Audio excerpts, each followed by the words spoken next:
passo então a palavra ao Miguel Leal, que nos irá falar sobre este último tipo de relação à água, a teoria nova da saudade do Pedro Martins. Muito obrigado, boa tarde. Foi com um prazer ter ouvido as intervenções de Dalmar e de São Leão. Estive a ler os vossos poemas enquanto falavam, são realmente relativamente líricos, expressivamente líricos e bastante saudosos também. Um tipo Império, o outro, aquele dos 4 versos do mar que uniu todos os portugueses e que as conchinhas do mar continuam a lançar ecos da saudade. De facto, estes dois poemas, digamos, que eu não vou ler, não, que é muito extenso, até muito pequenino. A saudade está bastante integrada nos diversos versos. Em primeiro lugar, a saudade do Império continua a ser um elemento que é a saudade do futuro. De tudo aquilo que poderíamos ter sido, ou que poderíamos ter sido, e nunca conseguimos ser. O caso do poema do Dalmar, a saudade ligada aos laços do passado, que se espalharam pelo mundo, mas que, em nome da língua, em nome de uma certa racionalidade, ficaram sempre submersos. De facto, os dois, de uma certa modo, ilustram o tema da própria saudade. E não há nenhum tema mais paradoxal e mais revelador no Portugal de hoje do que o tema da saudade.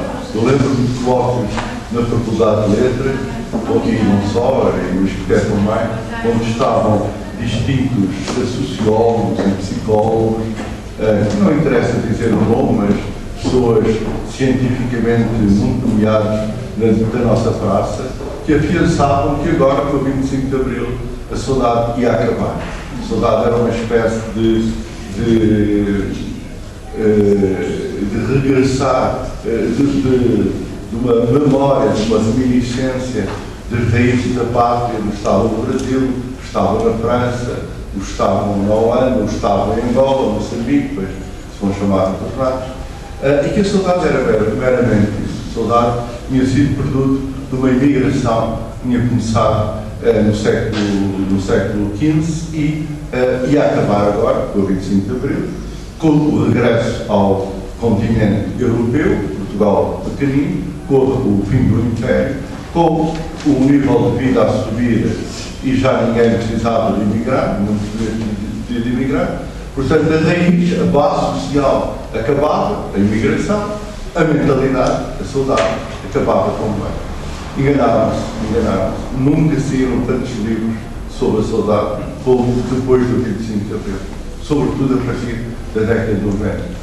Mas nunca houve tantas teses, mais uma tese, sobre a saudade, de tal maneira que cada autor é praticamente, não direi cada autor, mas cada pequeno grupo de autores é praticamente dono de uma tese, criador de uma tese sobre a saudade. É uma coisa espantosa. Aliás, aconteceu isso também não só com a saudade, como com o chamado messianismo ou providencialismo português, em que,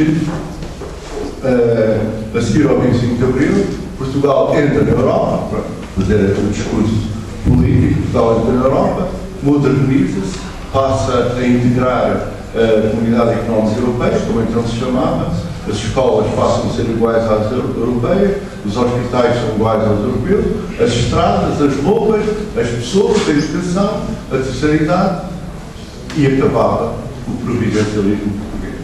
Mensagem, Fernando Pessoa, Padre António Vieira, Agostinho da Silva, na época era muito referenciado, era justamente pessoas, autores alucinados, falavam de algo absolutamente irreal, em que o Eduardo Lourenço, como sabem, chamava o irrealismo prodigioso.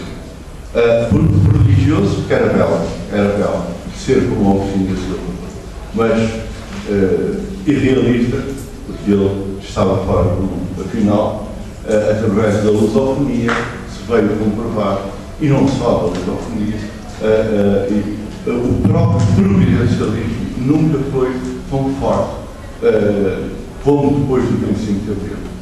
Nunca foi tão forte. António Quadros, António Telmo, Agostinho da Silva, Dalila Pereira Costa, muitos mais outros, Manuel Joaquim Gandra, outros, que agora não interessa citar, todos aparecem justamente editoras absolutamente providencialistas como a Zébia, ou de caráter providencialista. Quero dizer, desculpa, tenho que ter um pouco tarde, está muito a cedo depois que eu faço.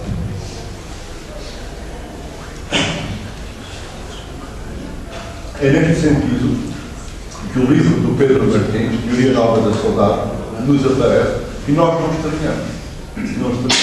Eu recordo quando apareceu o livro do professor Brás Teixeira e de Afonso Botelho sobre a antologia, e recordo quando apareceu a introdução à saudade de Dalila Pereira Costa e Miranda Gomes, e como nós, na livraria, ficávamos de boca aberta. Mas o que é isto, saudade? Quer dizer, fazer a revolução. Portanto, era o que dizia, é de 78 o livro, mais ou menos, agora não lembro bem, mas penso que é de 78, e o livro de Miranda Gomes é de 76 ou de 77. Eu não dizia isso, mas eu estava a estudar na faculdade nessa altura, e era o que eu queria dizer, justamente. Isto é qualquer coisa de arcaico. A saudade é igual a arcaísmo. A saudade é igual a arqueologia. A saudade são as ruínas do Império. Portanto, expressões todas assim. Vamos para a Europa e vamos comprar um frigorífico a cada português, pôr uma fossa séptica ou um cano de esgoto a cada aldeia, pôr luz elétrica. Bem, isso foi feito, e ainda bem que foi feito, é evidente, não é? Mas a saudade continuou. E hoje, 2013, estamos aqui a ver um livro que se chama Teoria Nova da Saudade. E o ano passado, saiu um livro importantíssimo, as atas do 4º encontro galaico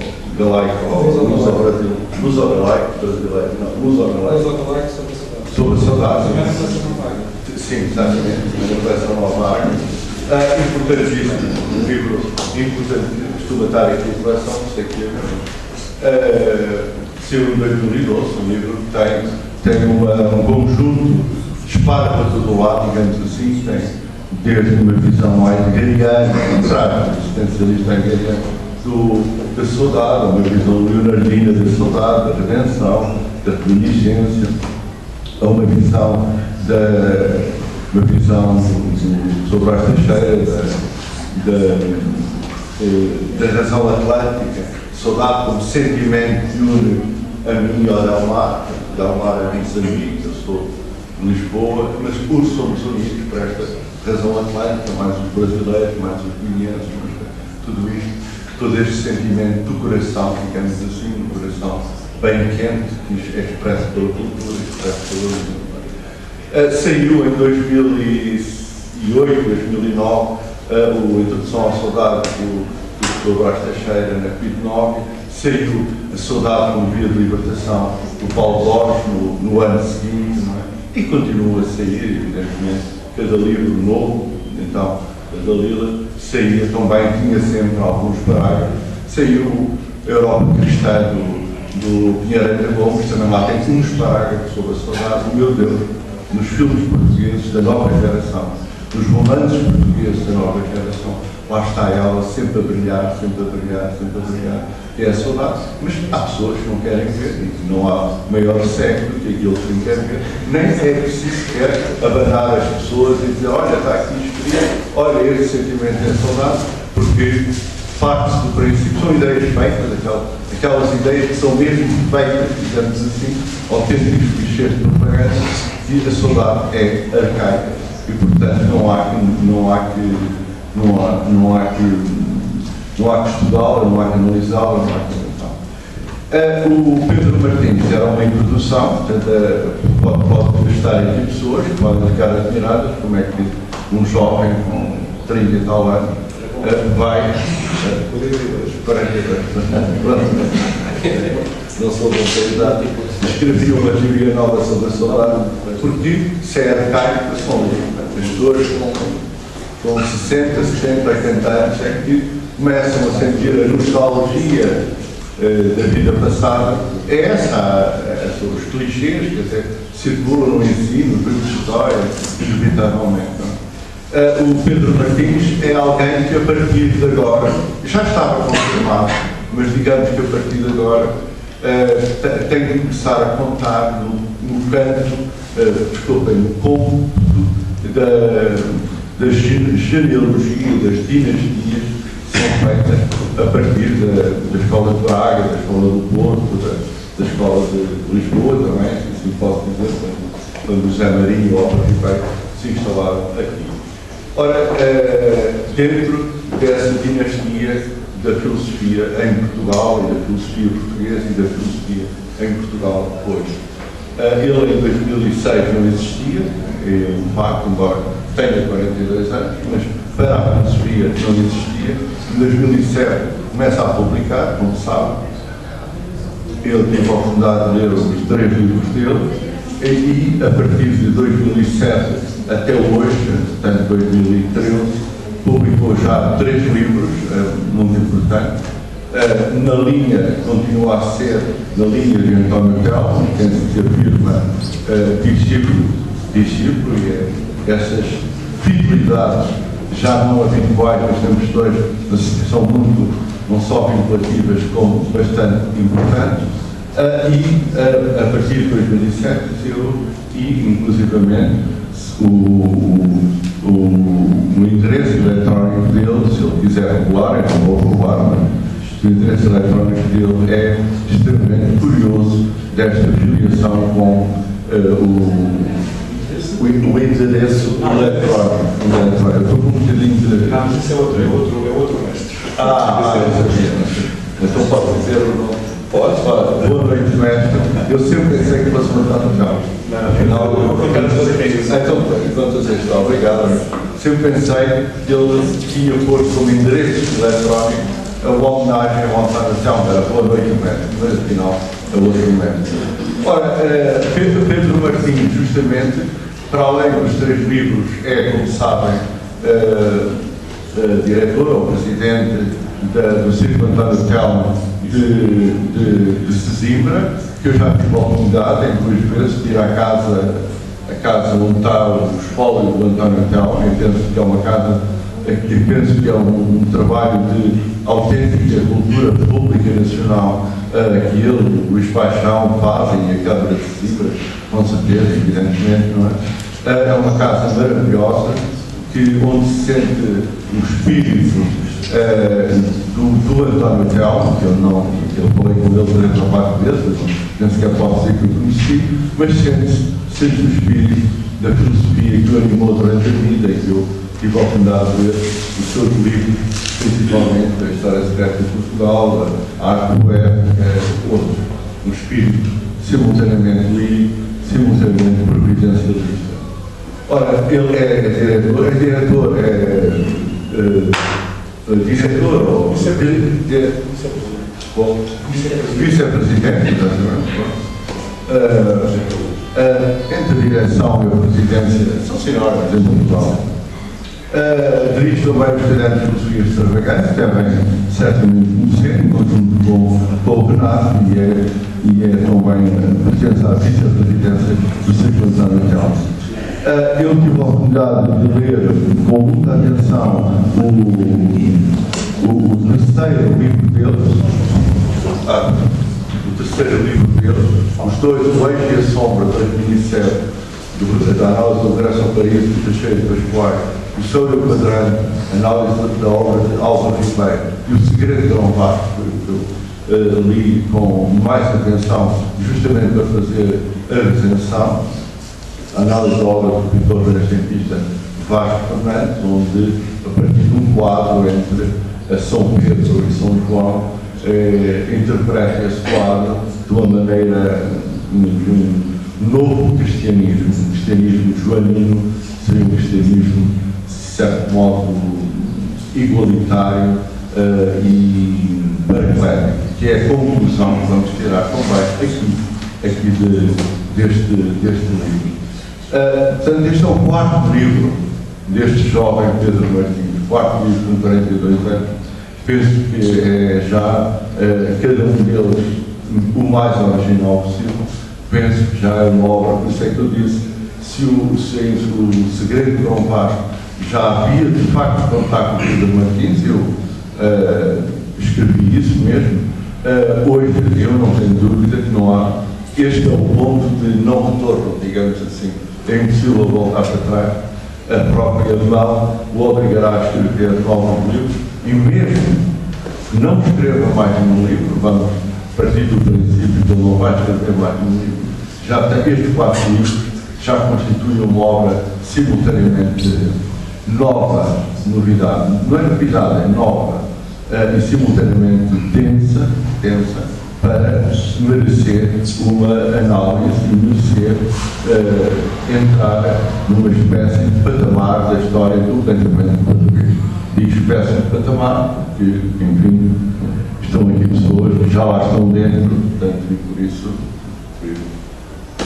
António Cândido Freire, portanto, para dizer os nomes, todos sabem que eu estou a referir, por isso há que ter também, evidentemente, veneração para aqueles que já lá estão. Ora, que teoria nova é esta? Há, como sabem, e isso já foi abundantemente escrito pelo professor António Marques Teixeira, várias teorias da saudade podem ser agrupadas em vários grupos de caráter ontológico, psicológico, analítico, fenomenológico, de caráter meramente hermenêutico ou de caráter existencial, de caráter histórico, mitológico, sendo a saudade um elemento matricial do pensamento português, cheio das quais Fernando Pessoa até 1914, outros de caráter, teorias de caráter existencial, muito fortemente existencial, outros de caráter crístico, ou seja, caráter de redentor, uma espécie de relação redentora da união da pessoa em Cristo. Portanto, a saudade tem uma saudade de caráter budista, que é a saudade com uma certa especificidade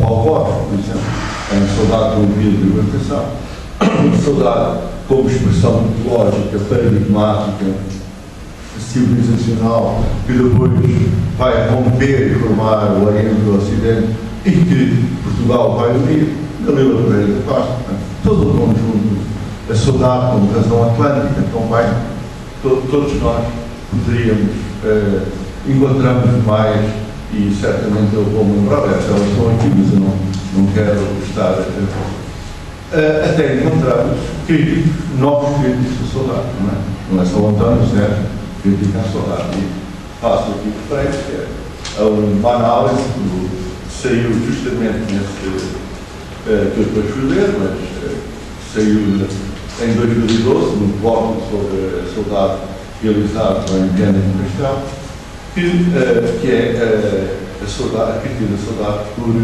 Brás Teixeira, que o Burlot desenvolveu nesse bloco com muita pertinência. Portanto, entre os saudosistas e os anti-saudosistas há lugar para uma nova teoria. Esta teoria é uma teoria de caráter esotérico, portanto, o Pedro Martins, justamente na linha de um certo ocultismo fortemente usado por António Telmo, vai permanecer, não é? Para ele, seja um texto, neste caso é um barano, a partir de uma ideia de António Cândido Freire, é preciso dizer, de uma espécie de revelação inicial, quando leu Eleonora na Serra dos Pais, do António Cândido Freire, é um livro admirável, aliás, deve ser lido por todos nós, tem esta espécie de revelação e que não deixa de ser comum, não deixa de ter alguma coisa comum, que é uma ideia original fortemente consistente, uma intuição pregnante, digamos assim, e que depois leva 200 páginas a tentar provar, e é isso que é a consistência, a densidade que eu falei há bocado, 200 páginas a tentar provar esta ideia. A análise de Baranas, do Teixeira dos quais vai revelar Pedro Martins que a saudade tem um forte judaico, é mesmo quase uma expressão carnal, sentimental, através do sofrimento, da angústia, do sentimento marrano, ou marano. Ele depois explicará na carta que ele aparece logo no início, a substituição de marrano por marano no poema de Pascoais, e a substituição do paganismo em Pascoais pelo judaísmo. Pascoais é a fusão paganismo cristianismo, agora é a fusão judaísmo-cristianismo. Portanto, o esoterismo aparece aqui como a saudade, como algo que está oculto. Oculto é um nome terrível, mas é um nome que prepara totalmente as teorias filosóficas de Anatão. É um nome que está oculto, é um sentimento que está oculto e tem que ser historicamente revelado, desbravado. Há uma espécie de arqueologia mental que se tem que fazer através das três partes do poema. Portanto, além das três partes do poema, com alguma bibliografia francesa de alguns autores de quem se auxilia para interpretar a cabala judaica. Eu nada sei, por isso, parte do princípio que tudo o que aqui está se encontra correto, evidentemente, e a partir do Marano e da cabala judaica, justamente, e esta é a grande ideia do António Cândido Franco, o Marano nos revelaria uma espécie de realização das três idades, sobretudo da última idade do abade Joaquim de Fialhos, é a última idade do Espírito Santo, à qual também se pode identificar, a terceira idade do mundo, à qual também, de certo modo, se pode identificar com o Quinto Império. Duas mitologias diferentes, dois arcanos diferentes, mas cujo futuro, ou cuja concretização ontológica ou redencial seria justamente a mesma. Seria a expansão absoluta do amor e da felicidade. A saudade é o sentimento que exprime em cada um de nós, português, essa concreticidade metafísica, essa metafísica existencial, digamos assim, porque tanto é uma teoria de caráter teológico, sem dúvida, de caráter mitológico, também, de caráter poético, quase de caráter cosmológico, mas também é uma teologia redentora.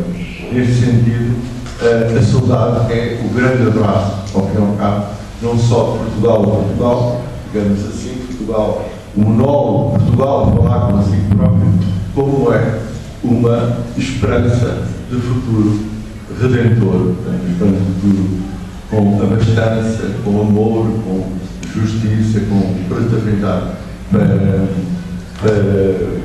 Portugal. E para o homem, há aqui uma questão, sobre a saudade do lar. Penso que esta teoria nunca tinha sido explicitada. Há páginas de António Telmo que apontam para isso, há páginas de Dalila Pereira Costa que apontam também para essa possibilidade de saudade se identificar com o Quinto Império, com a terceira idade do mundo. Há um cristianismo novo, muito importante. Isso só é possível porque há um cristianismo novo, portanto, é um cristianismo que supera o cristianismo oficial da Igreja Cristã e, sobretudo, da Igreja Católica, um problema que já os quais têm, o mundo tem. Pedro continua a ter, o António Telmo tinha, e certamente muitos pensadores da filosofia portuguesa tinham essa atração repulsa com a teoria da Igreja Católica. Penso que é um livro que vale a pena ler para quem pensa o pensamento português. Não penso que vale a pena. É obrigatório para quem quer pensar o pensamento português. Quem quer pensar a saudade nos últimos 10 anos, no século XXI, e é espantoso que agora nós estamos tão entranhados na Europa que já somos Europa, temos tudo, entre aspas, o que a Europa tem, menos a riqueza que ela tem, a saudade continua a regar. Meu Deus, não consegue passar. Parece que é uma vacina, já viu? Bem queremos, bem compramos máquinas de lavar, compramos frigoríficos, compramos carros cada vez melhor, pensando assim. Com estes agora, com esta nova organização social, esta nova democracia, estes novos partidos, esta nova escola, estas novas regras de condução europeu, Bolonha europeia, tudo, a saudade vai-se embora, mas não. E aloja-se onde nós menos esperamos. No budismo, é o Paulo Borges, em Sesimbra, aqui com o Pedro Martins, vou falar dos dois últimos livros sobre a saudade. Pronto, obrigado.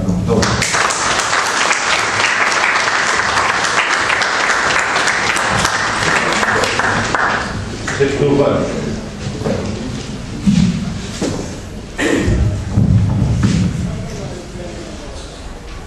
Estou agora a dar a palavra ao autor. Muito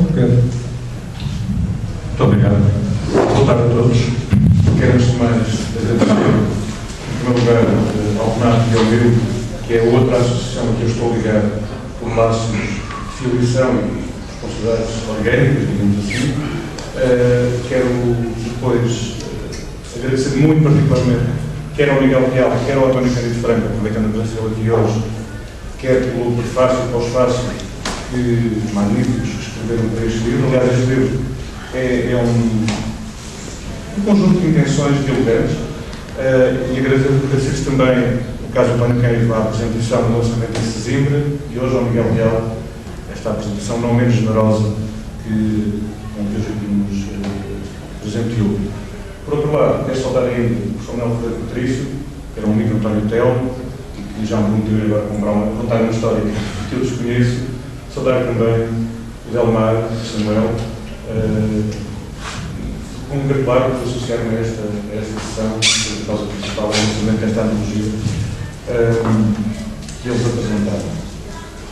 Este livro, como eu disse, surge de um conjunto de intenções dialogantes, inscreve-se numa linha de pensamento, numa linhagem de pensamento que começa em Sampaio Bruno, e isso é visível pelo título que é dado ao livro, Teoria Nova da Saudade, de alguma forma evoca a Teoria Nova da Antiguidade, também é uma leitura judaica surpreendente da Ibéria, e o título surge em conversa, em troca de mensagens com o Miguel Real no início do verão passado.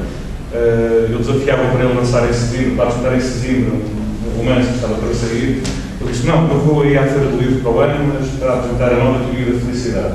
Ele acabou por fazê-lo há pouco tempo na Casa do Bispo, portanto, ainda na primavera. Pode ser que, entretanto, no verão, tínhamos lá outra apresentação. E ele, às tantas, disse: olha, isto também vai ser uma nova teoria da saudade.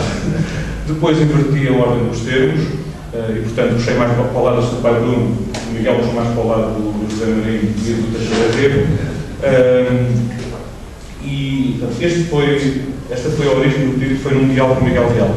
Mas o livro é também, e sobretudo, um grande diálogo com o António Cândido Franco, com o seu livro Leonor da Serra de Pascoais, com as intuições e as teses que ele ali enuncia, e que eu limitei-me de alguma forma a desenvolver e a procurar fundamentar com base em algumas ideias. A ideia do Álvaro Ribeiro que a saudade é uma alorização ou uma mitificação da tradição, que é aquilo que ele diz quando escreve após a morte de Serra Pascoais, na antiga imprensa.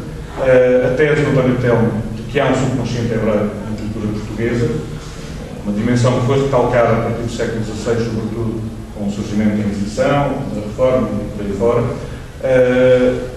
e a tese de um autor francês contemporâneo, que é o André Genzimerard, que em 2010 publicou um livro que foi uma revelação, a contribuição a Marçanique ao diálogo intelectual da religião do livro, portanto, contribuição maçónica para o diálogo, portanto, um livro que traz muita luz, a meu ver, quanto à caracterização das três religiões monoteístas, abrâmicas, apresenta-nos de cada uma caracterologia, um conjunto de caracteres muito próprio, e parte da ideia de que cada uma das três religiões abrâmicas privilegia, embora não exclusivas, uma forma privilegiada, presta culto a um aspecto divino, um aspecto diferente. É claro que cada uma dessas três religiões é completa, qualquer tradição é completa, diz eu, portanto não podemos reduzi-la a esse aspecto, só podemos estarmos aqui na caricatura, mas o judaísmo privilegia o aspecto criador da divindade, Elohim, aquele Deus criador que nos aparece nos primeiros versículos do livro do Gênesis. O cristianismo já presta culto a uma entidade superior, que é El Elyon, não sei se é assim a pronúncia hebraica, portanto, é o aspecto da divindade que é, de alguma forma, hostil à manifestação, portanto, quer estar o mais próximo possível do Deus abscôndito, aquilo que os cabalistas chamam o Ein Sof. E o Islão, por Saturno, é a religião que presta preferencialmente culto precisamente a esse Deus abscôndito ou indefinido, que os cabalistas chamam o Ein Sof. Portanto, teríamos aqui três aspectos do divino. É evidente que o André Ben-Zimra, o ponto de partida, está a usar a terminologia da Cabala Judaica e os conceitos da Cabala Judaica. Temos aqui três aspectos, três nomes ou três aspectos da divindade. Cada um deles é eleito por uma destas três religiões de uma forma preferencial. O que esteve na origem deste livro foi o espanto que se apossou de mim quando verifiquei que a descrição, os caracteres numeranos do poema de Teixeira de Pascoais de 1911 vão surgindo como algo que Pascoais nos apresenta como aspectos do paganismo da antiguidade greco-clássica, greco-romana, correspondem, ponto por ponto e por vezes com uma exatidão literal, aos vários itens que caracterizam o judaísmo. Alguns, é uma religião da terra, é uma religião da produção, da criação, da matéria, da materialização, da manifestação. É uma religião que dá uma importância extraordinária ao primado da vida. É uma religião que não concebe a alma separada do corpo. É uma religião que põe em dúvida, inclusivamente, em alguns setores, a imortalidade da alma. Enfim, um conjunto de caracteres que são descritos por André Ben-Zimra e que, para surpresa minha, correspondiam ponto por ponto àquilo que numeramos é paganismo, que é representado pelo paganismo. Ora, sabendo eu da tese do António Franco, parte da palavra hebraica maranos, que significa aqueles que converteu uma outra religião, e que o António Cândido muito bem viu cifrado no título do poema do Pascoais, maranos é marrano, ou marrano, são os marranos, lancei-me à investigação.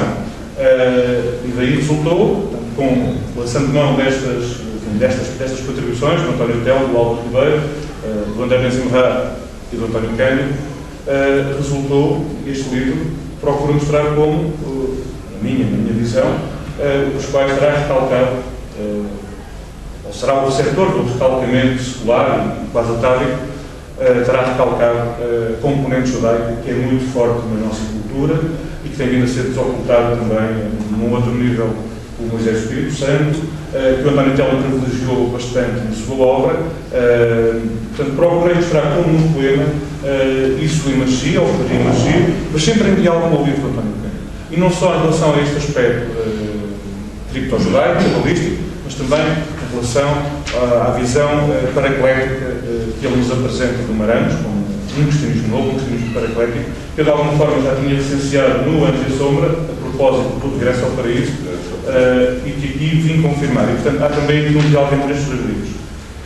A partir daí, portanto, estabelecendo esta nova configuração da saudade, procurei introduzir algumas pistas e algumas pontes. Uma ponte que eu procuro fazer é entre a Renascença Portuguesa e a Seara Nova. Do ponto de vista analógico, a Renascença Portuguesa corresponderia ao cristianismo e a Seara Nova ao judaísmo. Daí a atenção da Seara Nova às questões da produção, da educação, aquela racionalidade muito judaica, a ligação ao livro. Há depois uma crítica que eu faço ao cristianismo romano, o esvaziamento do esoterismo que nós assistimos progressivamente há séculos, mas muito atualmente, e em vários setores o esvaziamento que é feito pelo esoterismo. Portanto, essa não é a minha perspectiva, a perspectiva da unidade de conhecimento em que eu me insiro e me inscrevo é diferente. E por último, procuro, projetando e de uma forma dando continuidade ao pensamento do António Telmo, mostrar como o pensamento de Pascoais, que foi iniciado nos livros que antigo e aceito no início do século XX, o pensamento maçónico de Pascoais pode emergir a partir da saudade, porque no fundo aquilo que é harmonizado ou conjugado pela saudade religião da terra e a religião do céu, é aquilo que iremos depois reencontrar no pensamento maçónico como casamento do aspecto da divindade, Elohim, e do aspecto hostil à manifestação e até destruidor da divindade do cristianismo para esta cultura, porque o pensamento maçónico é não mais do que isto, é uma síntese harmonizadora do cristianismo e do judaísmo. E apenas isto, não há como fugir. É evidente que a maçonaria aceita os outros credos, respeitam-os e integram-os, mas a essência do pensamento maçónico é isto: o cristianismo e o judaísmo harmonizados.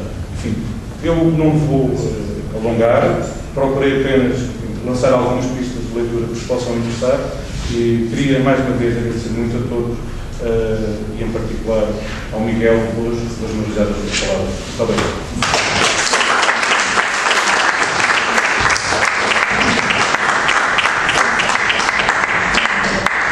E vamos então passar ao pré-lançamento da obra do professor Manuel Ferreira Patrício, no Labirinto Messiânico de Fernando Pessoa, que teremos muito em breve na Coleção Nova Águia, e para o efeito, eu passarei a palavra ao António Cândido Franco, que precisamente nos irá falar da obra que ele já leu. Então, muito obrigado. Eu quero, em primeiro lugar, agradecer ao autor do livro, Manuel Ferreira Patrício. Quero agradecer também àqueles que vão editar, ou que já o estão a editar neste momento. Quero agradecer ao Renato, que acabou por nos reunir hoje nesta sala. Quero agradecer ao Delmar e ao Samuel, que apresentaram aqui esta antologia. Quero agradecer ao Miguel Real a generosidade sempre nas palavras dele. E quero agradecer ao Pedro Martins, autor do livro, que tivemos a oportunidade de lançar aqui antes destas palavras que eu li. Quero, no entanto, sublinhar muito um agradecimento muito especial a Manuel Ferreira Patrício, que conheço desde o ano de 1989-90 na Universidade de Évora. Portanto, eu não fiz as contas, mas muitos anos, não quase 25 anos. É uma parcela muito importante da nossa vida e, sobretudo, da minha vida. Eu tenho, de facto, uma dívida grande para com o professor Manuel Ferreira Patrício, que eu aqui trago para o professor, porque durante muitos anos assim me habituei a tratá-lo. Foi o meu orientador de dissertação de doutoramento. E certamente a minha vida na Universidade de Évora não teria sido a mesma se eu não tivesse encontrado o professor Manuel Ferreira Patrício. E, portanto, tenho um agradecimento muito especial, muito grande, um reconhecimento e uma gratidão muito grande para com ele. E é nessa qualidade que aqui estou. E, portanto, mais do que apresentar um livro, que até nem existe ainda, não temos a oportunidade de conhecer e de ler, mais do que apresentar um livro, é, pela primeira vez, espero que não pela única, mas pela primeira vez, poder manifestar publicamente este meu reconhecimento e esta minha gratidão para com este homem que tanto me ajudou nos anos da Universidade de Évora. Eu acho que nunca disse isto.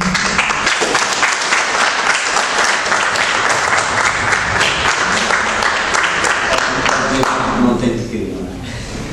Eu também podia fazer aqui um grande agradecimento se pudesse falar agora. É, portanto, um agradecimento de todos nós à sua carreira, ao seu percurso, a todos aqueles que ajudou e que foram muitos. Uma longa vida, com uma longa experiência, com muito honesto estudo, de qualquer maneira, eu não quero deixar de dizer algumas palavras sobre este livro que vai sair, que não temos aqui ainda entre nós, que eu ainda não pude ler na sua versão em papel, mas tive acesso, de facto, a um documento eletrónico nos últimos dias e poderei dizer algumas coisas sobre este livro. Não é uma apresentação do livro, longe disso, até porque não o vão poder ler de imediato, mas são algumas impressões de leitura que me ficaram deste primeiro contacto que tive com ele. Em primeiro lugar, é um livro pedagógico e didático. É um livro que teve como embrião, ou pelo menos uma parte importante deste livro teve como embrião, uma palestra que o professor Manuel Ferreira Patrício foi fazer à escola secundária André de Gouveia, que eu conheço muito bem, e que é uma escola que fica nas traseiras da Universidade de Évora, que já existia no tempo do antigo liceu anterior à Universidade de Évora, e no início dos cursos da Universidade havia uma relação muito forte entre as escolas secundárias e a Universidade. Grande parte dos cursos eram cursos vocacionados para o ensino. A Universidade de Évora formava professores, e creio que o professor Manuel Ferreira Patrício foi um dos grandes obreiros desta vocação pedagógica da Universidade de Évora, voltada para a formação de professores. E no ano de 1986, os estagiários que o professor Manuel Ferreira Patrício tinha, estagiários do curso de ensino de História e Ciências Sociais, junto ao estrangeiro, convidaram o seu orientador de estágio, que era o professor, a fazer uma palestra, uma comunicação, uma sessão de esclarecimento sobre a mensagem de Fernando Pessoa. E, portanto, em preparação desta sessão, retirados muitos apontamentos que acabaram por vir a constituir não só a matéria dessa palestra, aos estagiários e provavelmente aos alunos do 10º ano, 11º e 12º, só aos estagiários. Eu não tive a oportunidade de estar presente. Mais dois colegas que ele acumularam para... Muito bem, muito bem. Veio a constituir não só a matéria dessa palestra, como também a matéria, boa parte deste livro que hoje temos, ou que vamos ter. Portanto, é um livro que teve uma vocação à partida, numa parcela importante, uma vocação didática e pedagógica. Naturalmente, isto faz com que este livro seja um livro também, para além de pedagógico e didático, é um livro rigoroso e muito claro.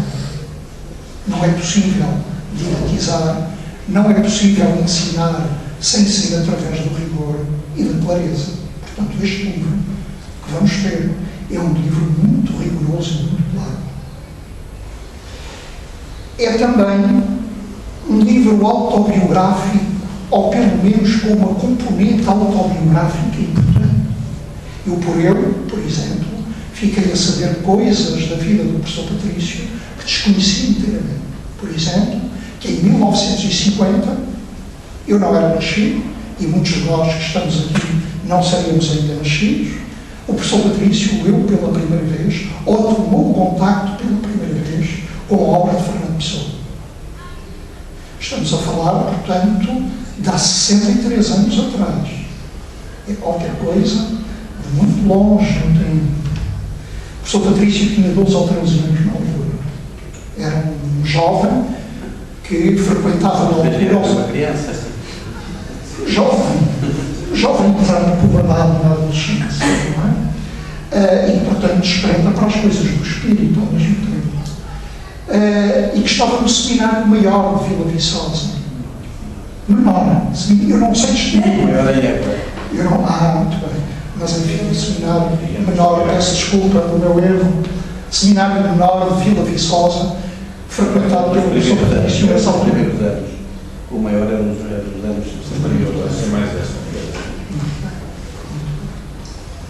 Fiquei a saber também que 4 anos depois, em 1954, há quase 50 anos, há quase 60 anos, o professor Patrício veio pela primeira vez, com 16 ou 17 anos, a ler, já no colégio de professor, muito perto da sua terra natal, Monte Argil, na extrema do Alentejo, com o Ribatejo.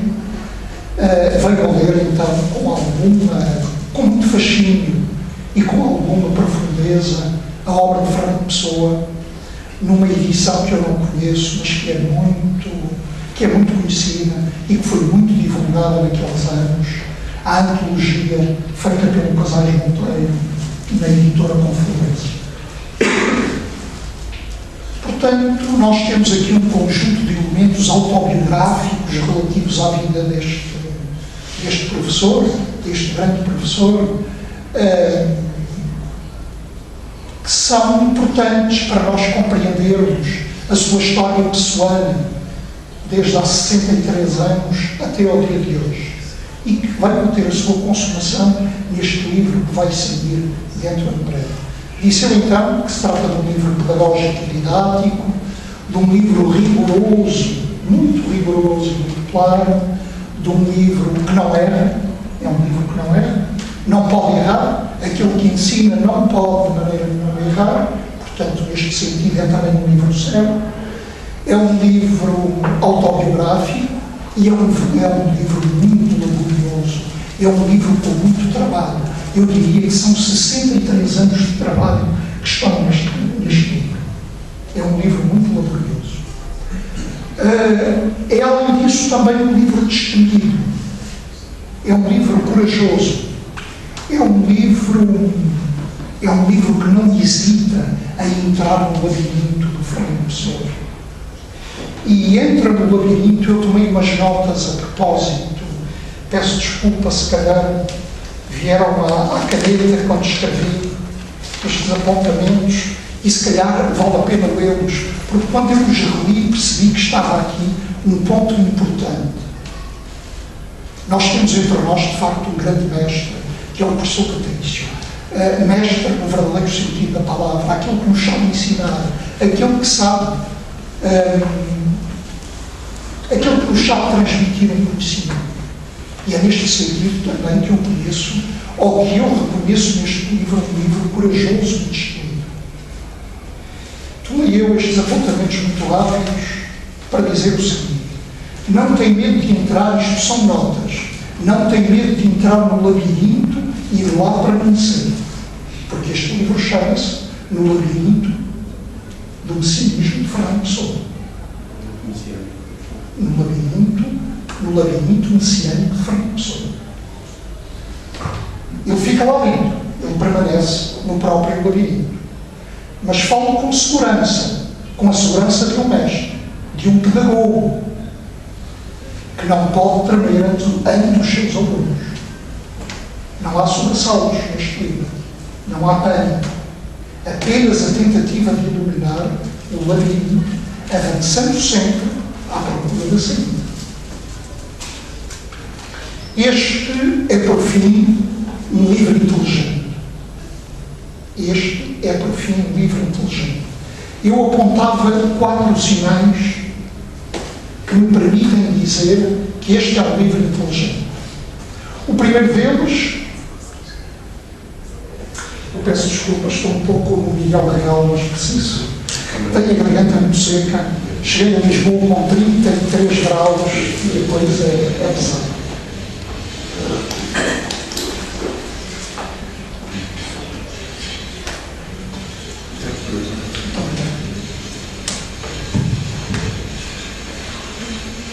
Então, a primeira ideia, ou o primeiro sinal de inteligência deste livro, está na própria ideia do labirinto.